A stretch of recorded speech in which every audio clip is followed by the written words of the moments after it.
Good morning आशीष। Mood सुधरता हुआ नजर आ रहा है। अब ये मूड तो वो इवन डे ऑड डे वाली बात है। आज सुधरा है, कल बिगड़ जाएगा, कल फिर से सुधर जाएगा।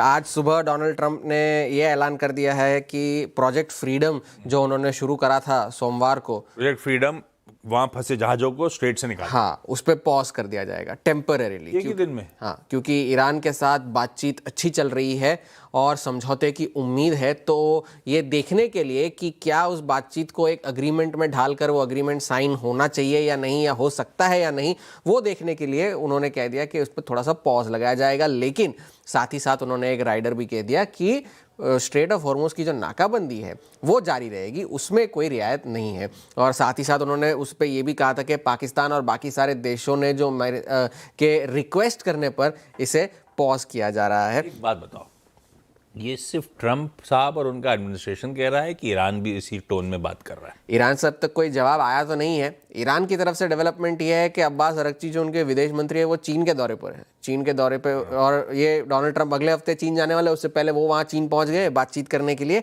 तो अब वहाँ से क्या रिपोर्ट्स निकल कर आती है ये तो कुछ देर के बाद ही पता चलेगा। लेकिन दूसरी बात ये थी कि साथ ही साथ कल जो सेक्रेटरी ऑफ स्टेट जो है, उनके विदेश मंत्री मार्को रूबियो, उन्होंने कल पहले तो ये कह दिया कि ऑपरेशन एपिक फ्यूरी जो है वो ख़त्म हो चुका है। 66 दिन के बाद ये आधिकारिक तौर पर कहा गया कि ऑपरेशन एपिक फ्यूरी अब ख़त्म हो चुका है। जिस मकसद से शुरू हुआ था वो मकसद पूरा हो चुका है।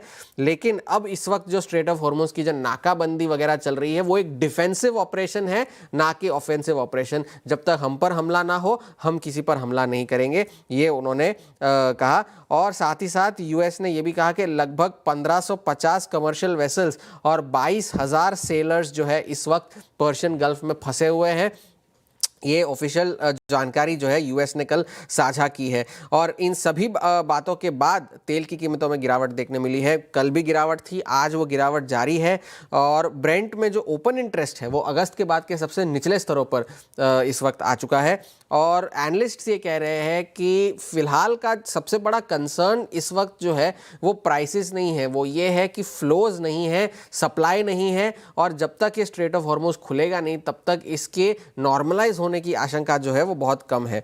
लेकिन कल सऊदी अरब ने जून के महीने के लिए एशिया को जो वो अपना क्रूड बेचेंगे उसका जो प्रीमियम था उसमें $4 की कटौती की है। पहले जो $19 का प्रीमियम था लोकल ग्रेड से, उसे अब काटकर $15.5 कर दिया है।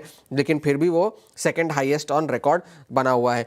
ईरान की आप बात कर रहे थे, तो कल ईरान के राष्ट्रपति जो है पेजेश्कियान, उन्होंने इराक के प्राइम मिनिस्टर डेजिग्नेट जो है अली अल जैदी, उनसे फ़ोन पर बातचीत की। और उस फ़ोन कॉल पे उन्होंने ये कहा कि यूएस जो है हम पर मैक्सिमम प्रेशर डाल तो रहा है, लेकिन वो ये चाहता है कि हम एक तरफा जो है उनकी मांग मंजूर कर ले और पूरी तरह से सरेंडर कर ले, जो कि इम्पॉसिबल है, नामुमकिन है। ये उन्होंने कहा। ईरान की अभी भी शर्त वही है, आप ब्लॉकेड हटाइए फिर बातचीत शुरू होगी, आगे का मामला फिर बाद में देखा जाएगा।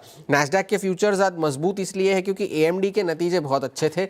एएमडी के शेयरों में आफ्टर आवर्स के बाद 16% की तेज़ी देखने मिली थी, क्योंकि पहले तो आय और ईपीएस दोनों अनुमान से बेहतर थे, Q2 की गाइडेंस अनुमान से बेहतर थी। और स्टॉक में जो है एक्सटेंडेड ट्रेडिंग में 16% की जो है तेज़ी देखने मिली थी। और अप्रैल का महीना 25 साल में उनका सबसे अच्छा महीना था एएमडी का। तो आज अगर ये गेन सस्टेन हुए तो एएमडी का शेयर रिकॉर्ड हाइस पर खुलेगा।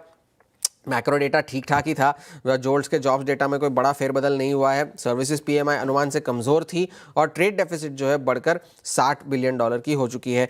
तो फिलहाल के लिए सेंटिमेंट सुधरते हुए नजर आ रहे हैं। एक ही फैक्टर है, तेल की कीमतों में गिरावट सेंटिमेंट सुधारेंगी। और जब तक ये बिग टेक के नतीजे अच्छे आते रहे तब तक S&P 500 और नैस्डैक नए रिकॉर्ड्स छूते रहेंगे। लेकिन बाद में जब सप्लाई कंसर्न्स आएंगे तब जाकर के मामला शायद थोड़ा सा कॉशियस फिर से शायद हो जाए।